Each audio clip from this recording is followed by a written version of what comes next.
Hi, I'm Jackie from Multnomah County Library School Corps with Novelties 2021. In this video, I'm going to cover Through the Decades historical fiction. If you'd like to find the books and websites I mention in the video, the links are included in the description below. Show Me a Sign by Anne Claire Lizotte, grades 4 through 7.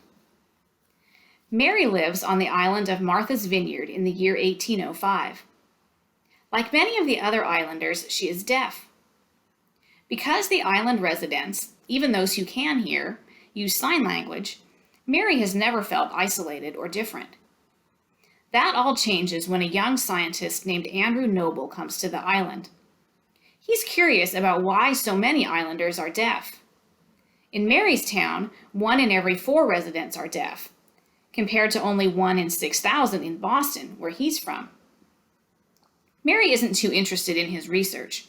She considers being deaf just another way to be, not a drawback. But the scientist calls being deaf an affliction. Soon, he's collecting samples of soil and water and interviewing the islanders about their history. Mary finds a letter he wrote saying he'll be bringing the samples and a live specimen back to Boston soon. What could he mean by a live specimen? She will soon find out. So some things you could discuss about this book. Exclusion and inclusion. What groups of people are included and excluded in Mary's town? How is that different in Boston? Quote unquote, perfect people. Mary wonders, does being deaf determine my worth? Will deafness ever disappear from the world? Are there really perfect men? What are your responses to her questions? Past rights and wrongs. Mary and her father discuss the achievements and mistakes of her grandfather. Her father notes, we can't hide from our ancestors' misdeeds. But Mary adds, we can make our own choices now. How do you think this conversation relates to today's world? And a sequel. There's a sequel to this book coming in fall of 2021. What do you think is next for Mary? Down in the description, I've linked to some related websites. There's a discussion guide and a book trailer in both English and American Sign Language. I've also included a video that compares Martha's Vineyard Sign Language, which is what Mary would use, to American Sign Language. And finally, I've included a video about the deaf community on Martha's Vineyard, and make sure you turn on the closed captioning if you don't know sign language. Daring Darlene, Queen of the Screen, by Ann Nesbitt, grades 4 through 6. Darlene is a movie star in 1914. Her family owns a movie studio, and she's the hero of her own show, Daring Darlene. She does her own stunts with some help from the camera, like dangling from cliffs or running on top of a moving train. Darlene's family is always looking for ways to get more people to watch their movies, and this time they've dreamed up a publicity stunt involving her. They're going to pretend that Darlene has been kidnapped. They'll hire actors to kidnap her and get it all on film. Once they've got the footage, the fake kidnappers will let Darlene go. Surely this will make her even more famous. But everything goes wrong, and Darlene finds out she's not the only one who's been kidnapped. Her kidnappers have also taken a wealthy young heiress, and they're holding her for ransom.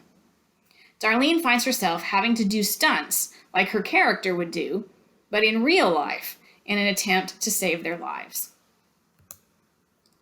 Echo Mountain by Lauren Wolk, grades 5 through 8. Ellie's family loses everything in the stock market crash of 1929, her parents' jobs and their home. They have to build a cabin in the woods on Echo Mountain and live off the land to survive. Ellie's mom and sister don't like living there, but even though it's tremendously hard work, Ellie and her dad actually kind of enjoy it. That is, until Ellie's dad is injured in an accident everyone thinks is her fault. Now her dad is in a coma, and life is even more difficult. Ellie has to hunt and fish for food. One day in the woods, she sees a strange dog and follows it up the mountain to the home of an old woman the neighbors call the Hag. The woman's real name is Kate, and some say she's a witch. But Ellie discovers that she actually knows a lot of herbal remedies to heal the sick. Is it possible she could help Ellie's dad? Loretta Little Looks Back, Three Voices Tell It, by Andrea Davis Pinkney, grades 5 through 8. Three members of the Little family tell their story. First is Loretta, who can harvest cotton faster than the adults, even though she's just a kid. But no matter how much she picks, it's hard to get ahead as the child of sharecroppers. One night, Loretta and her sisters find an abandoned baby in the woods and name him Rolly. They raise him as a member of their family. Rolly takes over telling the story next. The family now has a piece of their own land, and Rolly is a genius at raising plants and understanding animals. But he must protect the land and livestock from those who are threatened by African American land ownership. Rolly's daughter, Aggie B., finishes the story by telling how she fought for voting rights. Although she's too young to vote herself, she works to help her Aunt Loretta to be one of the first African Americans to register to vote in their part of Mississippi. Written as a series of monologues, this book can be read silently or presented aloud, and the setting, the place, time, and action of the character is noted at the beginning of each section.